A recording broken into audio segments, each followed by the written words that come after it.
তো একটা সাইডে লাগানো কিচ্ছু হইছে না গ্লাস যেভাবে ভাঙে পড়ছে না সিটটা আমি কি ফের আসছে তেলিয়ামুড়া থেকে আমরা আমবাসা যেতে আসলাম একটা ম্যাক্স গাড়িতে। তো মুঙ্গিয়াকামির আগে যে টার্নিংটা আছে ওই টার্নিংয়ের মধ্যে আমাদের গাড়িটা যাইতেছে, আর আমাদের ডাইন দিকে মানে লেফট সাইডে ওই সমস্ত ট্রাক গাড়িগুলো আইতেছে। তো এর মধ্যে দিয়ে একটা কন্টেনার গাড়ি সে এখানে লাইন ব্রেক করে সে ওভারটেক করার লেগে সে সোজা আয়া করছে। তো আইতে সময় তো আমাদের গাড়িটাও ব্রেক দিয়েছে এবং কন্টেনার গাড়িটা মানে পাশ দিয়ে বাড়িতে আসলো, কিন্তু ওই গাড়ির মাঝামাঝি জায়গায় গিয়েছিল আমরা গাড়িটা বাড়ি খাইছিল আমরা গাড়িটা এখান থেকে সরে গেছে।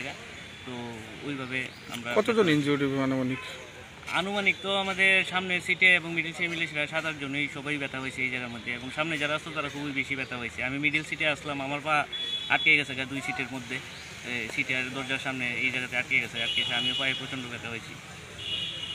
তো মোটামুটি 7-8 জনের মধ্যেই না? তো ফায়ার সার্ভিস গেছিল নি? হ্যাঁ, ফায়ার সার্ভিস গেছে, আমি ফোন করছিলাম তো ফায়ার সার্ভিস আসছে।